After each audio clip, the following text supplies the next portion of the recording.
Frank Miller had demolished hundreds of walls in his life. Load-bearing walls, kitchen dividers, bathroom partitions hiding outdated plumbing. After more than 3 decades as a licensed contractor in Millbrook, Iowa, nothing about renovation work surprised him anymore. Until the wall at 42 Maple Street. On that August morning in 2002, Frank adjusted his safety goggles, braced his jackhammer, and did what he had done thousands of times before. The job was simple: open up the kitchen and dining room for a young couple who wanted a modern, open-concept home. But this wasn't just any house. Everyone over 40 in Millbrook knew its reputation. This was the Thompson house, the place tied to one of Iowa's most unsettling, unsolved family disappearance cases. In October 1972, the entire Thompson family vanished without a trace. 5 people. No bodies, no blood, no forced entry. Just gone. For 30 years, the mystery haunted the town. Frank had been 22 when it happened. He remembered the whispers, the theories, the unease that never quite faded. Still, decades had passed. He had worked on old houses with dark histories before. You don't let stories stop you from doing your job. "Frank, are you sure they want this wall gone?" asked Mike, his helper, barely in his 20s. "That's what they're paying for," Frank replied. "Open layout, modern style." The jackhammer roared to life. Plaster cracked, wood splintered, dust filled the air. And then Frank stopped. Behind the wall wasn't framing, it was empty space. "That's not right," he muttered. He aimed his flashlight into the cavity. The beam revealed something deliberate, too deliberate. A second wall, thinner, newer, fake. "Mike," Frank said quietly, "come look at this." They worked carefully now, peeling away layers of plaster until something unmistakable appeared. A door. Painted the same color as the wall. Seamless. Hidden. Mike swallowed hard. Why would someone hide a door inside a wall?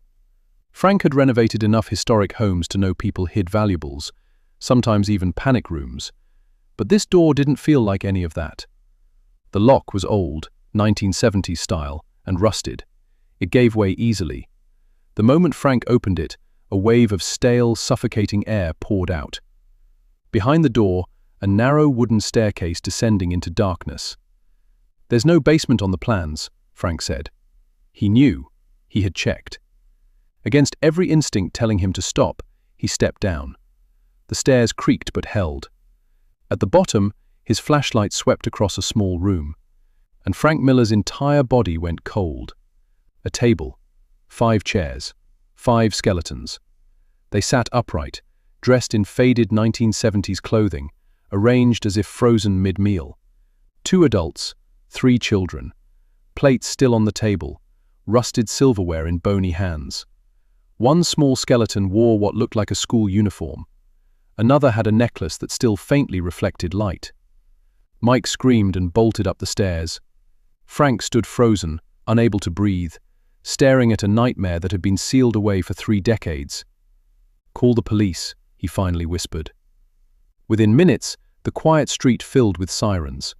Sheriff Tom Bradley, who had been a young deputy when the Thompsons vanished, descended into the hidden basement. He came back up pale. "Call the FBI," he said into his radio. "We just reopened a cold case from 1972. The bodies were identified almost immediately. Richard Thompson, his wife Margaret, their children, David, Susan, and Thomas. The missing family had never left Millbrook. They had never run away. They had been sitting behind a fake wall the entire time. The perfect family and the perfect lie. In 1972, the Thompsons were the image of small-town American stability. Richard owned the local hardware store. Margaret had been a beloved elementary school teacher. Their children were active in school, sports, and church. No debts, no scandals, no reason to disappear.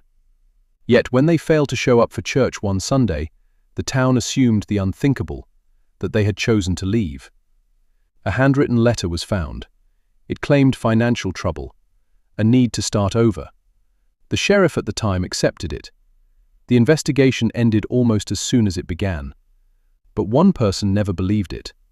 Margaret's younger sister, Dorothy Hartley, spent 30 years fighting the official story.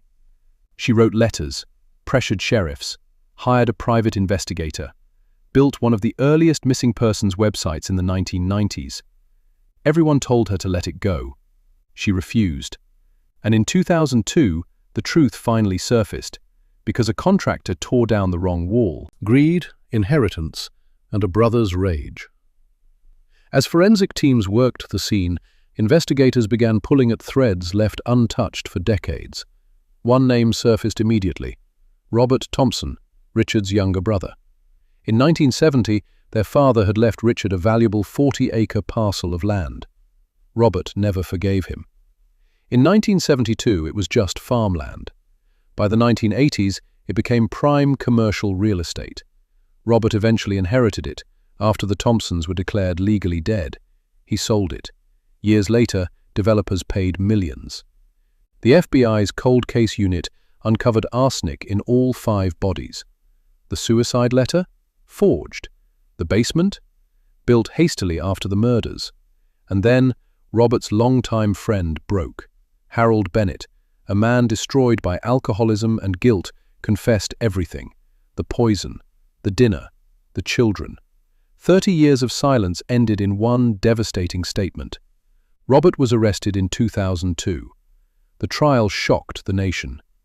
A brother had murdered an entire family for land and lived freely for 3 decades. Justice, at last. Robert Thompson was sentenced to life in prison without parole. Harold Bennett received 25 years. Dorothy Hartley finally had answers. Not the kind she wanted, but the truth she had chased her entire adult life. The house on Maple Street was demolished. The land became a memorial park. 5 trees now stand where the house once was. Silent, permanent, unforgiving. Why this story still haunts America? This case isn't just about murder. It's about cold cases, family inheritance disputes, hidden crimes, investigative failure, and the terrifying reality that evil can live unnoticed for decades.